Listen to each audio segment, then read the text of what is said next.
Good evening, I'm Ces Oreña-Drilon. And I'm Pauline Verzosa. Tonight, we are talking about the week's biggest stories from a look back and look ahead perspective. First, there's a Gulf War, which could just reignite and endanger global fuel supply and prices once again. Then There is still the curious case of former Congressman Zaldy Co.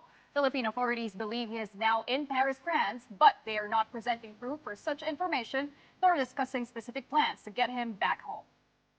And finally, is what could be the historic impeachment trial of Vice President Sara Duterte. It all boils down to numbers, from the trigger for trial from the House of Representatives to the finding of guilt or innocence by the Senate. For as long as you have that blockade of the Strait of Hormuz, and therefore that is also exerting upward pressure on global oil prices. The information that he's in Paris came from a highly regarded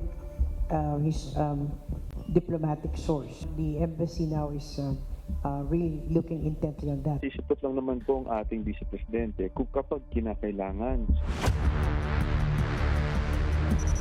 To resolve the United States and Israel war on Iran have hit an impasse. Reports of renewed attacks by America has sent Iran restating its claim on the Strait of Hormuz, as well as possible retaliation. This has again caused more expensive global fuel, which will be felt by the Philippines by way of another oil price hike next week. News 5's Gerard de la Peña has tonight's big story. 3 weeks of substantial rollbacks, especially for diesel, are seen to end next week. Oil industry sources projected diesel to increase by 1 to 2 pesos per liter, while gasoline will be more expensive by between 2 to 3 pesos per liter. The computation is based on mean of Platts Singapore trading and foreign exchange averages in the past 4 days.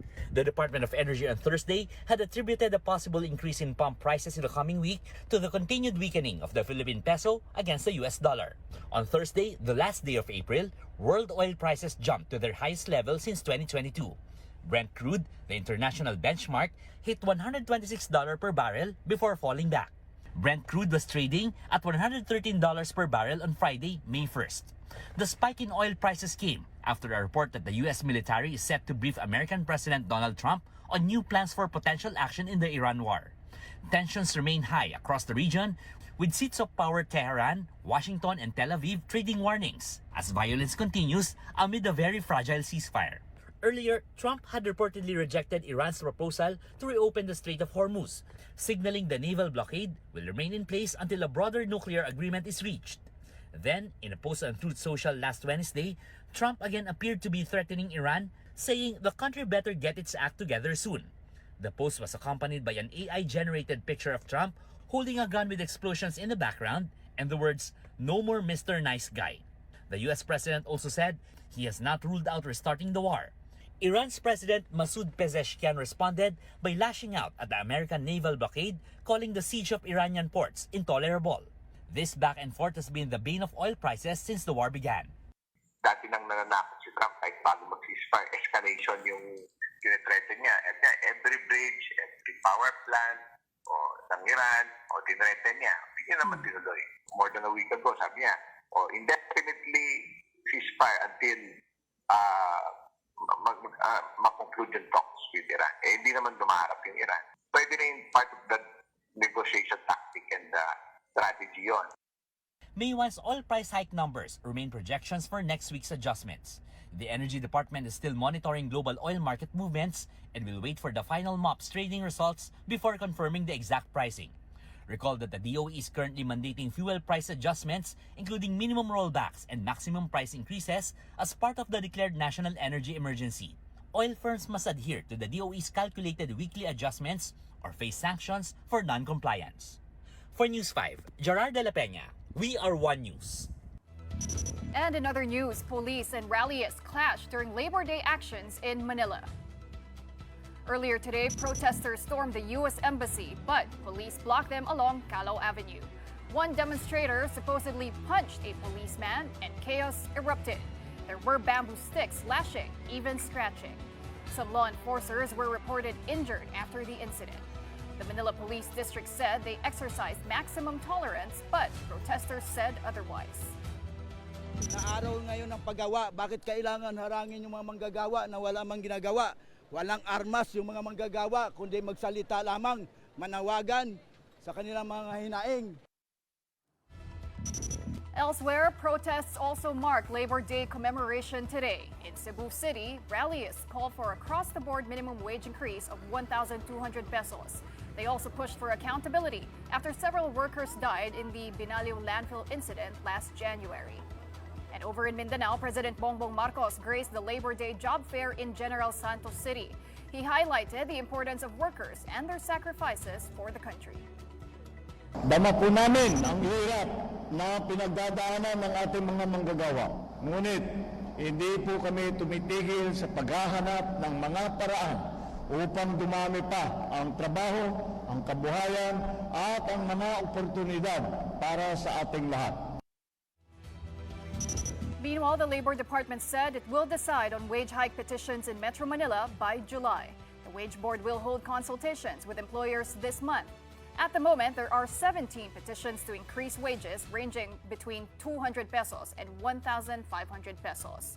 DOLE likewise vowed to address concerns of worker displacement amid the AI or artificial intelligence boom. Actually, yung mga madi-displace o kung may displacement man po, binibigyan po natin sila ng kung sila ay pumapayag, meron po kaming mga livelihood assistance at meron po ang TESDA magbibigay po ng skills training, reskilling or upskilling para po kung saan po ang demand sa labor market. And now on to another development. The Foreign Affairs Department reveals information claiming Zaldy Co is now in Paris. The fugitive ex-lawmaker is reportedly seeking asylum in France, days after he was reported captured in the Czech Republic for trying to cross borders. The details from mobile journalist Daniel Dayao. A trusted source allegedly tipped the Department of Foreign Affairs that former Congressman Zaldy Co is now in Paris, France. But just like the time when President Marcos himself previously announced that the fugitive was captured in the Czech Republic, there was nothing yet to show for it. No photographs or any other visual proof of Co in Paris, and no specific or concrete information where he was seen exactly. Just the same, the Philippine embassy in France is now on alert and investigating the whereabouts of the former Ako Bicol party list representative. The information that he's in Paris came from a highly regarded diplomatic source, which I cannot reveal because that is said to us in confidence. However, now the embassy now is really looking intently on that. The DFA chief reiterated that they have already cancelled Co's diplomatic and regular passports. In December last year, the Sandigan Bayan ordered the cancellation and also declared Co a fugitive from justice. The anti-graft court found the ex-chair of the powerful House Appropriations Committee to have had intent to evade prosecution by refusing to submit to and comply with the tribunal's orders. Still, Secretary Lazaro believes Co still has an expired regular Philippine passport, which was possibly why he was intercepted and detained in Czech Republic's German border. As to Co's reported application for asylum in France, the DFA admits having no information about it yet. Asylum applications are a sensitive topic in Europe, which is heavily guarded by strict confidentiality rules. Even President Bongbong Marcos was denied details when he was personally met with French Ambassador Marie Fontanelle. In particular, according to the palace, Marcos asked Fontanelle why France requested the release of Co from Prague detention, to which the French ambassador simply invoked having no authority to give out such information. But that one question remains: can Zaldy Co seek refuge in France? According to international law expert attorney Romel Bagares, under the European Union's asylum system, there's the Dublin III regulation. Under it, one EU member state can request another member of the same stature mandate to probe a person's asylum application. In the case of Co, if he had indeed applied for asylum in France, Paris could have coordinated with Prague authorities to have the former congressman brought to them. We have Dublin III regulation stating that if you're going to apply for an asylum, if you're going to file a petition for asylum, you need to do that in your country of first entry. That is why he was sent to France. Even if Co's asylum request hasn't been approved, he cannot be coerced to go back to the Philippines. Asylum seekers are permitted to stay in their country of first entry while awaiting approval of their applications. Denials also does not automatically mean deportation or extradition. There is always that option of appeal. Still, on a hypothetical note, if Co is granted asylum or declared a refugee, even an Interpol red notice cannot be imposed on him. That notice serves as international alert that member nations recognize that could trigger local law enforcers to locate and provisionally arrest a person. The operative word is provisional, meaning a subject can only be held for a time pending legal action or extradition. It is not a warrant of arrest. Up until this time, there is no Interpol notice on Zaldy Co. Kapatid Mobile Journal, Daniel Dayao, we are One News. Now let's discuss this latest move by Zaldy Co with Dr. Melissa Loha.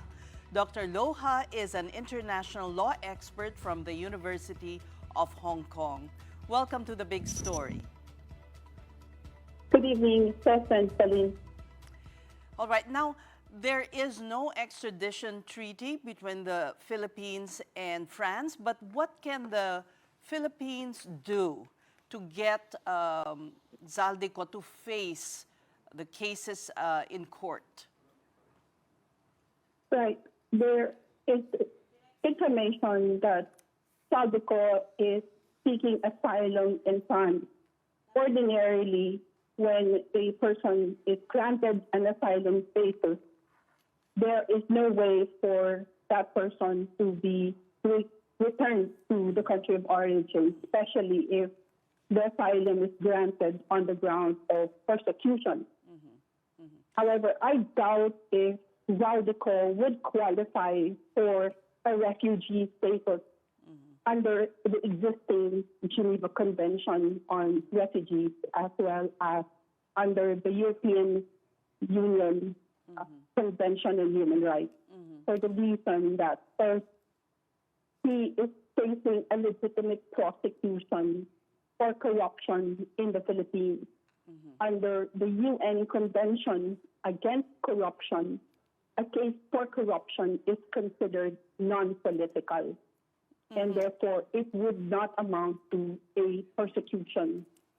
The cases in the Sandigan Bayan would be considered a legitimate prosecution for corruption. So under the Geneva Convention as well as the European Convention on Human Rights, a legitimate prosecution would bar a grant of asylum. However, there is a way out for Zaldy Co in the sense that under those instruments, France could grant a subsidiary protection. So this is different from asylum. A subsidiary protection would last only for 4 years, meaning the residency permit given would only be for 4 years, in contrast to a 10-year residency permit under a refugee status. And at the same time, Co would be issued only a grey passport, which would allow him to travel in some parts of Europe, but not in others. Nonetheless, even if there is an appeal on the part of Co to be granted subsidiary protection, the Philippine government can still do something to get him back to the Philippines and face trial. And it can do so under the following way. First, it has to do this through diplomatic measures, through diplomatic channels. It cannot go directly to the French government and request to intervene in the asylum proceeding. This is because an asylum proceeding is a sovereign domestic matter. If we inquire about it or even file any petition or document before the asylum tribunal, then we would be interfering in the domestic affairs of France. So it has to be done through domestic channels, diplomatic channels. But second, okay, go ahead. And then if you could touch on also on what conditions can a subsidiary protection be granted? Yeah. But continue with your enumeration, Doctor, and sorry to interrupt. Right. The subsidiary protection appeal of Zaldy Co can be challenged by the government indirectly through diplomatic channels by furnishing the embassy or the Philippine embassy in France with the following documents. First, a record that there is no persecution of whistleblowers in relation to the flood control scandal. In fact, there are a number of whistleblowers already, and they are either granted protection as witnesses or they are merely prosecuted and detained. There is no whistleblower who has been assassinated, and therefore that would already undermine one of the conditions for a subsidiary protection for Zaldy Co, which is that if he is returned to the Philippines, he will face certain death or torture. So that particular evidence would already alert the French authorities or the asylum officers to the fact that there is no such threat to his life or his person. The second is that the Philippine government can prove, and here the Blue Ribbon Committee would play an essential role. It can prove that Zaldy Co is not a whistleblower because Zaldy Co has not filed a sworn statement identifying, based on his video, identifying President Marcos or Speaker Romualdez as the real mastermind of the corruption scandal. And that sworn statement could be done by Zaldy Co and filed with the Philippine court or an investigative tribunal after he has it certified by an apostille. So that particular sworn statement with an apostille would be necessary to establish that, in fact, he is a whistleblower in that he has identified the mastermind and that the identification is by way of a document that can be considered in any court or tribunal in the Philippines as having evidentiary value. Right now, there is no such document emanating from Zaldy Co, and for that reason, he would not qualify as a whistleblower, and therefore he should not be granted subsidiary protection by French authorities. Dr. Loja, you mentioned that diplomatic channels are very, very important, but who should be leading these negotiations? Is it the president? Is it the DFA or the DOJ? This week, we saw President Bongbong Marcos holding a meeting with the French ambassador, but is he the right person to lead these discussions? To begin with, the meeting with the French ambassador, where there was a question about the asylum status of Zaldy Co, was inappropriate. That is a diplomatic faux pas, because an asylum proceeding anywhere, including France, is very much confidential, and it is exclusively a domestic affair of France. The president has no business asking the ambassador about that asylum proceeding. Second, the normal process is for the DFA to coordinate with our embassy in France in order for the documents coming from the DOJ, the Bureau, the Blue Ribbon Committee, or the Sandigan Bayan to be transmitted to the proper channels within the French government. So there has to be some repair of the relationship because of that diplomatic faux pas that you just cited. Not necessarily, not as drastic as that.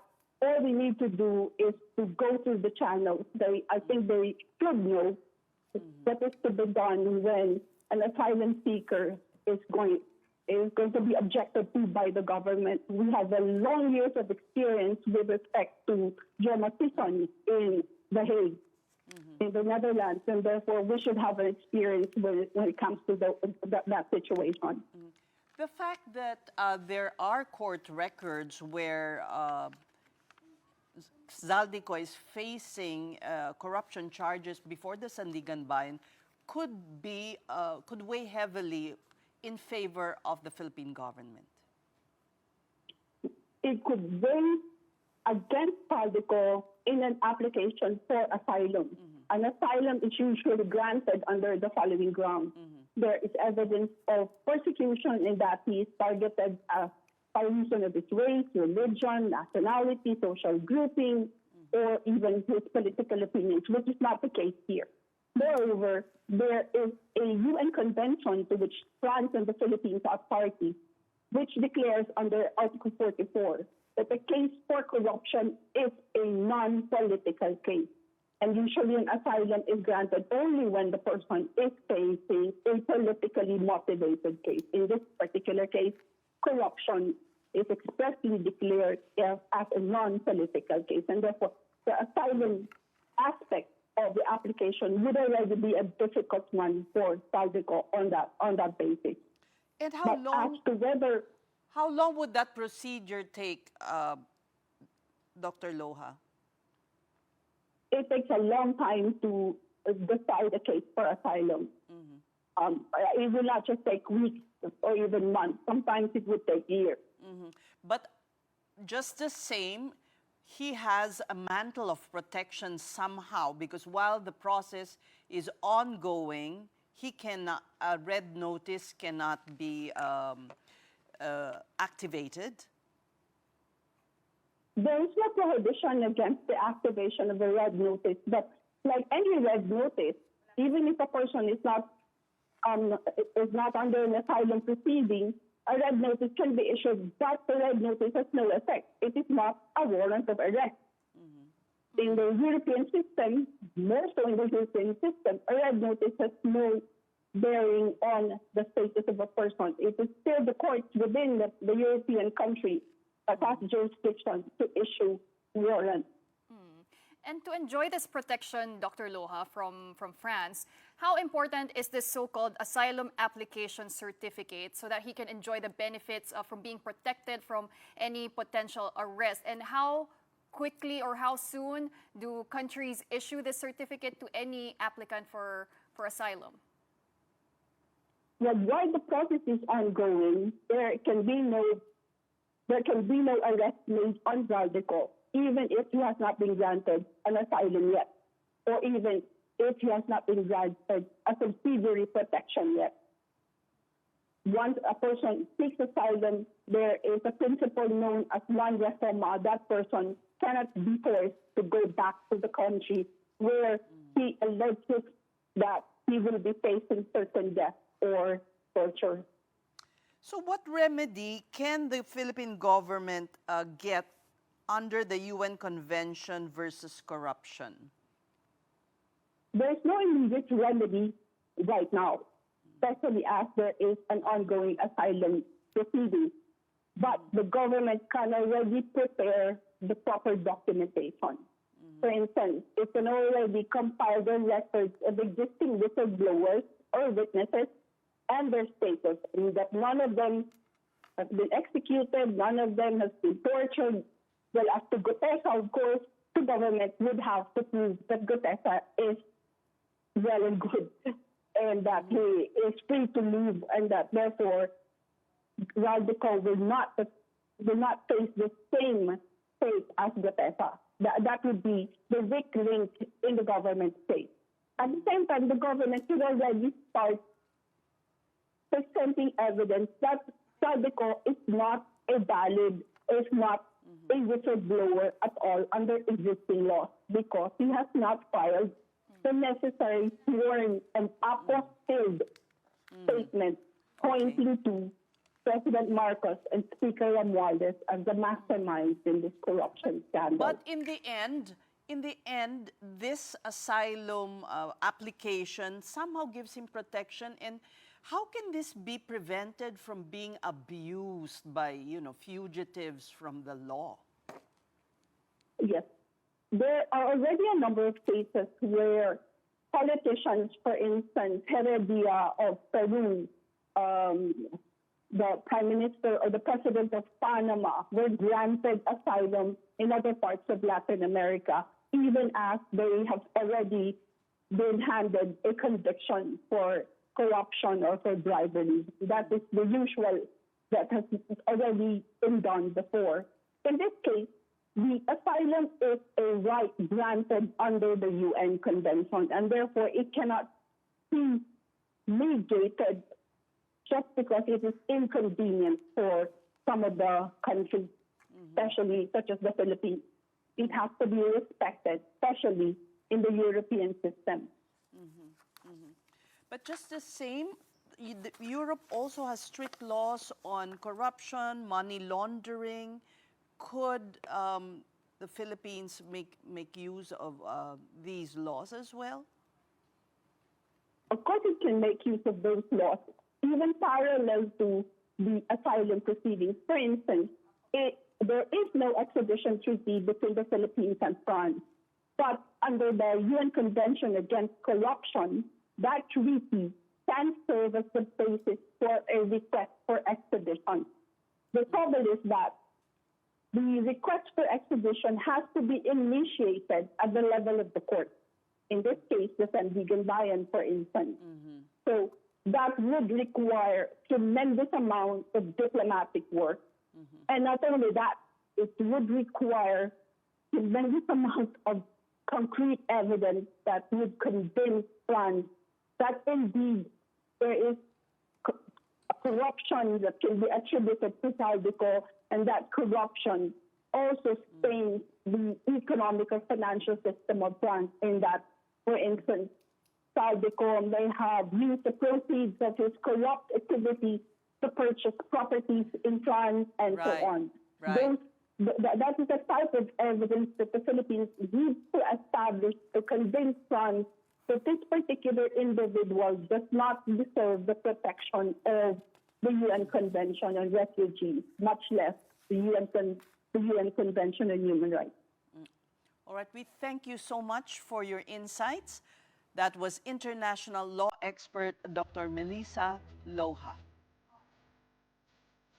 We're just going to take a quick break. Coming up, will Vice President Sara Duterte appear at the Senate if her impeachment trial comes to pass? The VP's defense team answers when the big story returns. Here.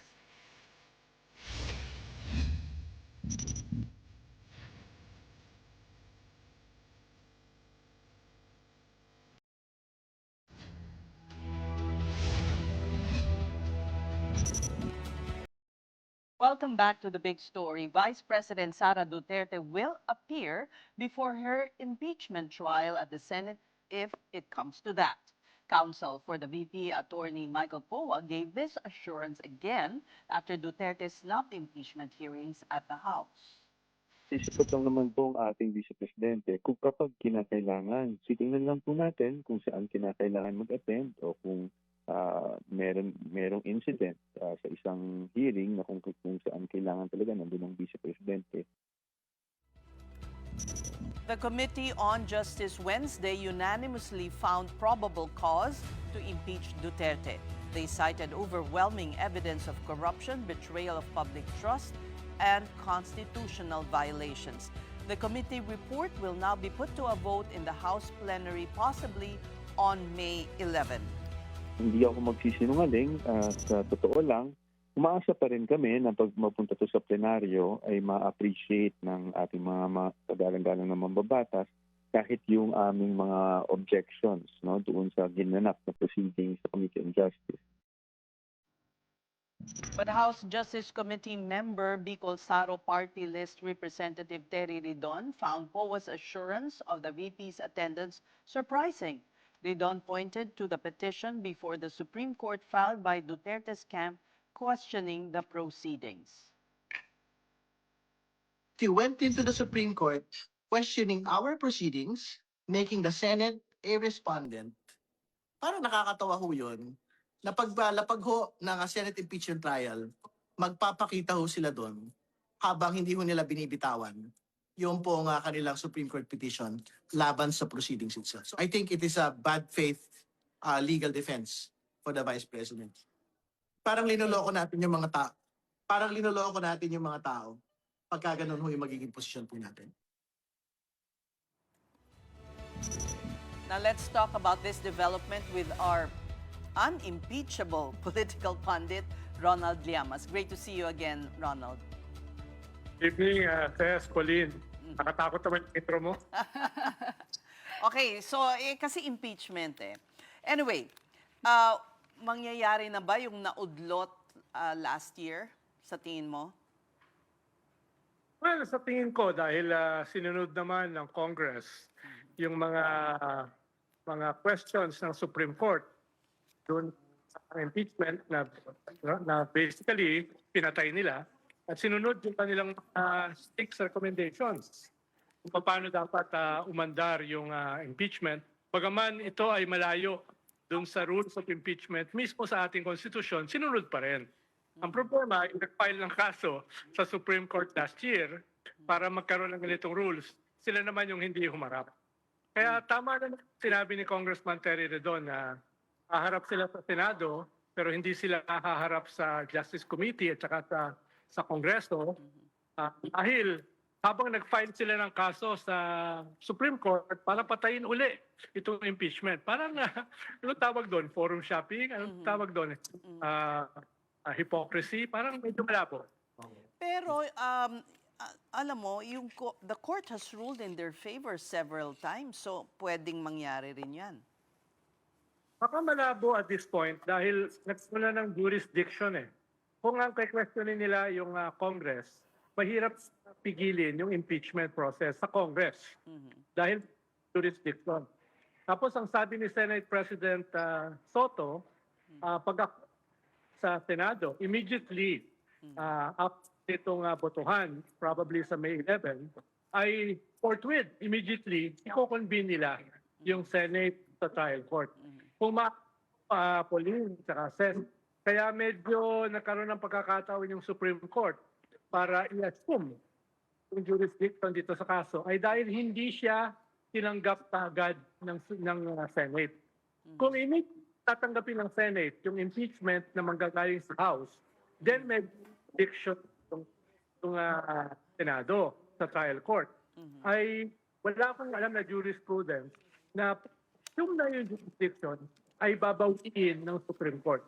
Parang wala yan sa tradisyon ng separation of powers sa ating political system. Kaya I greatly doubt kung yan ay mangyayari. Although, since Supreme Court is the Supreme Court, there is still that distinct possibility, which I think is very, very narrow. Well, ang magic number, Ronald, sa House of Representatives is 106 para mapalusot ito sa Senate for an impeachment trial. But as early as now, you said na parang meron ng 152 na ready bumoto dito in favor of an impeachment. Nakita rin natin ang Justice Committee naging unanimous yung pagboto with a 53 voting in favor. So, sa tingin mo ba, Ronald, tiyak na lusot na ito sa Senado? And what does this say about the Davao Bloc? Well, sa Kongreso tuloy na yan. Yung sinabi kong 152 ay bago nung botohan or bago nung hearing dun sa bank accounts, no? Saka itong sa great threats. Kaya tingin ko baka tumaas pa yan. Baka hindi na 152. Baka 153 na, Pauline. Unimpeachable ba yan? Bilang na yan? Pagpalagay na lang natin kung if I am a gambling man, kaya dyan. Pero hindi naman ako gambling man, hindi ako marunong Kaya tingin ko, basta taas pa dun sa sinabi ko kay Pauline sa Morning Matters na 152. Ayun, iba ko sa Senate kasi 2/3 ang kailangan eh. Kaya mas deal sa Senado. Although, yung mga other previous impeachment, katulad kay Corona, nagbago rin yung numero eh. From a very small minority ay naging overwhelming majority. Kaya hindi natin sigurado. Depende sa popular pressure, anong tingin ng mga masang madla, lalo na mga senador, ay nationwide yung kanilang mga botante. Depende sa kanilang political calculation. At ikatlo, siguro ito yung pinaka-least consideration. Depende sa evidence. Dahil hindi naman sila tunay na mga judges eh. They are senator judges. Kaya ang kanilang political calculation will be more political than legal. So, since magaling ka sa numero, ilan ang botong makukuha sa Senate? Meron ka bang fearless forecast? Medyo mahirap yan. Dahil depende yan sa mga negotiations, carrot and stick. No? Pero 100% sure walang aamin. Walang aamin na may negotiations, walang aamin na may carrot and stick. But in the real world, no? In the real world ay nangyayari 'yon. Kaya depende yan, no? Every senator naman is a separate republic, and every senator has their own political calculation regarding their political future. But Ronald, importante. yung political calculation will be thrown out the window kung malakas ang ebidensya at hindi na talaga, glaring, kung glaring ang evidence. Hindi ba? I agree, Ses. Kung tayo yung mga senador, yun yung magiging dominant. No? Kung tayo yung senador. Pero yung legal aspects na yan ay lalakas lamang kung maraming tao ang mag-agree. Halimbawa, itong bank accounts, tingin ko game changer yan. Kung yan ay mauulit sa Senado, yung bank accounts, at mismong mga bangko ang papayag magbukas, hindi lang AMLAC. At makikita yung pinanggalingan itong mga bank accounts na ito at saan napunta. Tingin ko, yung legal aspect na yan will be very political. Dahil maraming mga botante ang titignan yan as a game changer. Pero kung simpleng legal lang, na walang epekto sa mga botante, hindi sapat yun. Dahil inuulit ko, hindi naman talaga sila tunay na mga judges. They're senator judges, which means they're political judges. No? Well, speaking of evidence, Ronald, sabi ng Justice Committee members, sobra-sobra pa sa probable cause ang na-establish na. But when this gets to the Senate, will it be enough to secure a conviction of the Vice President? Well, una, ang probable cause kasi para sa impeachment. Para dun sa trial, technically, dapat higher evidence yung kinakailangan. Dahil conviction na yung hinahanap. Yung probable cause kasi iba kahit sa mga korte, kahit sa ICC, iba yung probable cause sa confirmation hearing, iba yung actual trial. Mas mataas yung ebidensya na hinihingi. But these are real courts. Itong Senate as a trial court is not so ideal. Again, these are politicians. Kaya ang titignan nila kung yung evidence ay nag-entail ba ng popular support. Doon nila susukatin yung kanilang political calculation. So, you mentioned kung bubuksan at yung bangko mismo ang magbubukas ng accounts, no? Pero meron na, that happened already in the Senate in the case of former President Erap, na mismong bangko na ang nagsalita. So Well, that's not it can happen again. Yes, pero hindi na consummate kasi yung kay-ERAP Alala mo yung envelope na hindi binuksan? Nagkaroon ng EDSA-2. So hindi masyadong na-consummate. Baka yung kay Corona pa. Yung kay Corona kasi nabuksan yung kanyang dollar account. Nabuksan at naging game changer yon doon sa hearing. Parang sinong senador, sinong politician ang hindi boboto kung may ebidensya na mismo yung Chief Justice nag-falsify ng kanyang salin. Ito kay Vice President Sara, hindi lang falsification ng salin. No? Ito ay bilyones. Hindi ito yung $2 million ni Corona. Ito 6.77 billions at isang account pa lang yan. No? Kung may iba pang mga accounts, mga properties na wala sa SALN, masyadong malaki. At kung totoo, yung mga initial na nilabas ni Trillanes, na nanggaling ito sa mga pogo lords, drug lords, etc., sinong senador ang hindi mapoconvict na hindi siya mai-implicate dito mismo sa charges na ito? Parang sa Congress, sinong congressman ang hindi boboto for impeachment na nakita na itong ganitong klaseng ebidensya? Baka malink sa kanya yung ebidensya na yan. Baka mahirapan siya. Lalo na mga senador na nationwide ang botante at saka constituency. Well, Ronald, aside from the bank records, what about yung tax records din ng Vice President? Yung green box nga na sinasabi from the BIR, the Justice Committee deferred opening this, pero pagdating sa Senate, mabubuksan ba nila yan? At pwede bang maging smoking gun rin yan in this trial? I think so, dahil trial na yan No, pwedeng pagbotohan lang sa Senado by a simple majority, nabuksan yan. Sabi ko nga, Pauline, baka hindi lang yan baka may iba pang bank accounts. Tapos hindi pa dyan kasama yung properties Mga bahay, mansyon, mga kotse, mga lupa, no? Hindi pa kasama dyan, baka mas malalaki pa yon. No? So, maraming bubuksan dyan. sa Senate as a trial court. Okay. Para tignan yung undeclared wealth or anomalous sources of wealth. Ronald, if we can shift to the case of Zaldy Co, did the government, did they drop the ball somewhere? I think so. No, unang-una, sana hindi muna nagsalita yung presidente. No, dapat yung presidente nagsalita pag sigurado na lahat. No, ang tawag namin diyan nung nasa cabinet kami, always protect the principal. Kung meron mang magsasalita, parang probe o pagsubok, sana yung isang cabinet secretary or somebody more junior para kahit nagkamali, pwede siyang maging fall guy. Pero kung yung presidente mismo nagsalita from the very start, tapos hindi pa pala na-check, medyo delikado yon, no?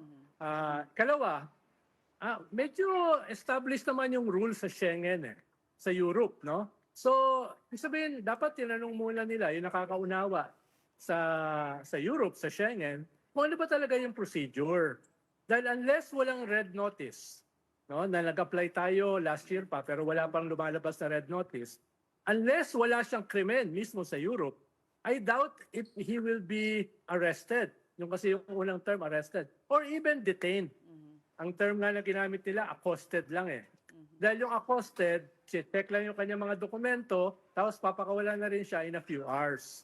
Hindi nga tatagal yan ng isang araw I doubt kung na-detain siya or na-accost siya sa Czech Republic ng more than a day. So, yun yung una, dapat chinek muna nila yung rules. Ibang usapin pa, kung siya ay nag-file pala ng asylum. Yun, mas complicated yun. No? Ibang usapin pa kung siya ay merong Portuguese passport na mukhang wala naman. Dahil kung meron siyang Portuguese passport, ang unang recourse ng Czech Republic, isosoli siya sa Portugal. Pero dahil hindi ginawa yon, malamang wala siyang Portuguese passport. So, hindi naman ganun kahirap alamin yung rules sa Schengen. At kung mapag-aralan mo yan, binirit mo yung presidente, boss, we have to check muna bago ka nagsalita. O bago ka magsalita. Sana ganun ang ginawa. Of course, ayoko namang pangunahan yung Malacanang. Hindi ko alam yung naging proseso nila. Pero Ronald, ano naman yung take mo dun sa naging diplomatic meeting ni President Bongbong Marcos with the French ambassador to the Philippines? Is that an attempt to take control of the narrative that they have things under control? Well, partly siguro nagtatanong sila ng information kung meron talagang application for asylum, no? Pero alam mo, of course, wala namang aamin yan.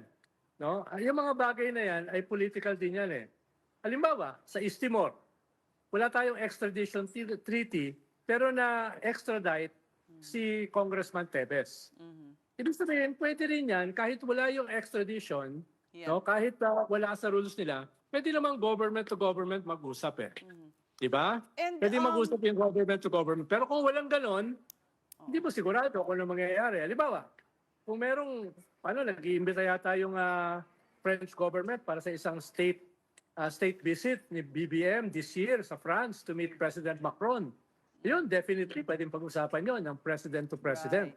Right. Pwedeng pa yan, pwedeng merong mga iba pang mangyari. No? And maganda yung relationship between France and the Philippines, hindi ba? Yes. No, for the first time, kasama yung France sa ating balikatan. First time nangyari yan, Ibig sabihin, tumutulong sila sa ating security sa West Philippine Sea at saka sa South China Sea. Ikalawa, marami silang project sa atin. Alam mo ba, Pauline at saka Ces, meron tayong proyekto with France for 40 boats para sa ating Coast Guard. Kung yan ay nasa proseso na. Kung yan ay mafa-finalize na within the year, that will double, triple our Coast Guard vessels. Right. So ibig sabihin, seryoso ang France sa pagtulong sa atin. Okay. Which means, pwede mo, yung salitang kalsada, pwede mo yung arborin.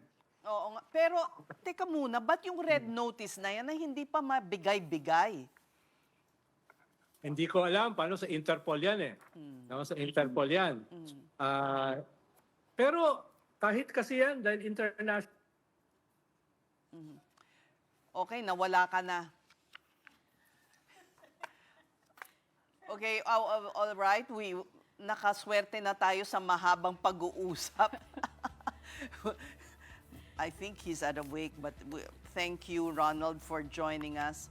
That was, once again, our unimpeachable political pundit, Ronald Llamas. This is the Big Story in One News, and coming up is a West Philippine Sea sail-off still being shadowed by Chinese vessels. After the break, we speak to mobile journalist Arlos de los Santos, who's now aboard the Atin Ito ship. Stay tuned.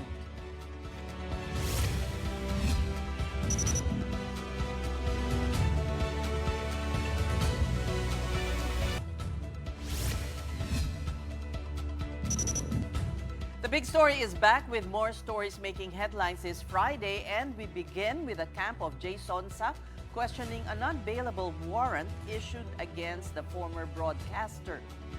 Sonsa's lawyer, attorney Mark Tolentino, said the charge of unlawful publication is a minor offense and is punishable only by a fine. He believes the non-bailable warrant may be a court error. Sonsa was arrested Thursday night in Quezon City for allegedly spreading false information about President Bongbong Marcos's health.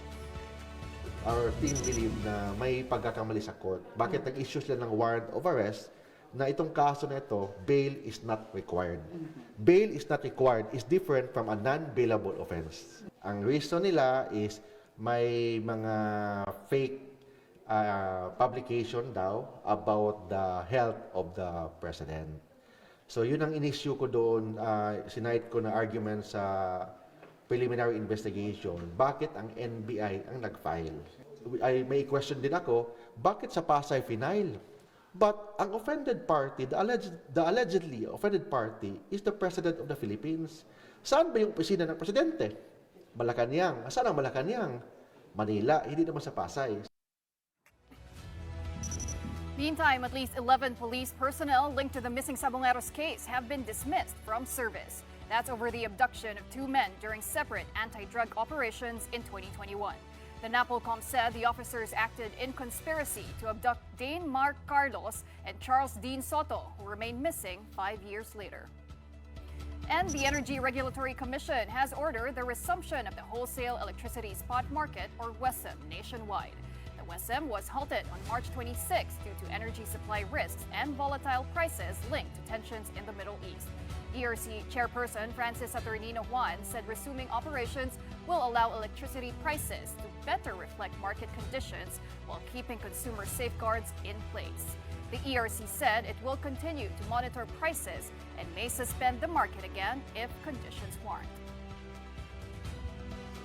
Meanwhile, the Chinese embassy says it is safeguarding its territorial sovereignty with the Atin Ito coalition sail-off now en route to Pag-asa Island.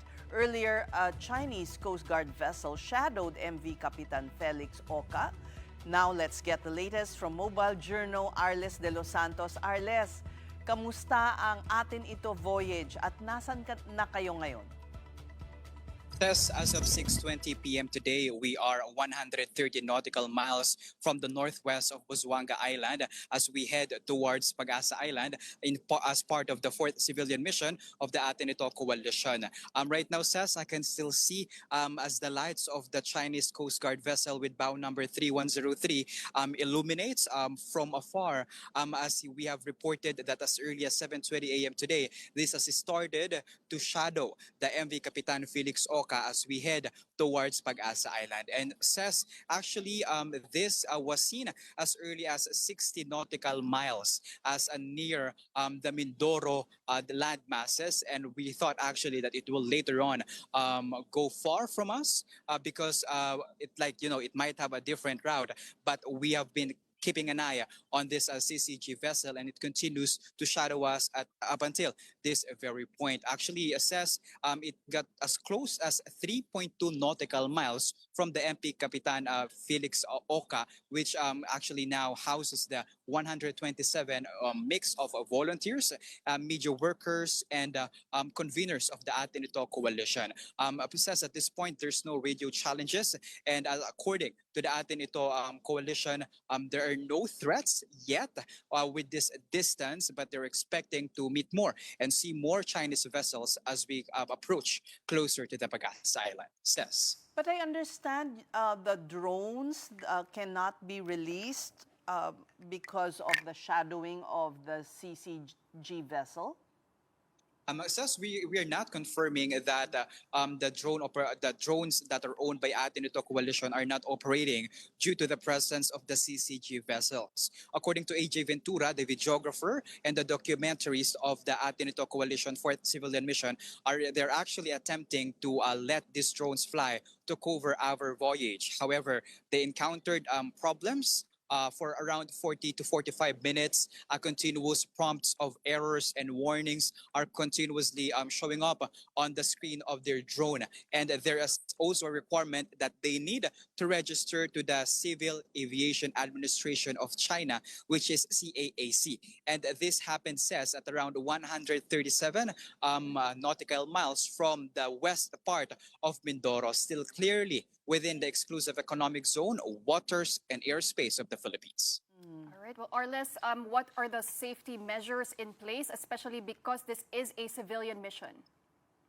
Says the Atin Ito coalition group has been constantly reminding of course, the volunteers and the media people that we have here on board to continuously look after themselves, and of course, like a buddy system that they are applying. But right now, everyone has been calm ever since we saw this CCG vessel as early as 7:30 a.m. And actually, Pauline, there is a Labor Day, a celebration earlier today at 10 a.m. despite the presence of the CCG vessel. And at around 11 or 12 in the afternoon, they also conducted a safety briefing for everyone. There was also discussion about the West Philippine Sea 101, where a rear admiral from the Philippine Navy conducted lessons for everyone's knowledge and information as part of the program as we head towards Pag-asa Island. Arles, has the Chinese vessel entered our exclusive economic zone? You're not yet in disputed waters, but have they entered Philippine territory?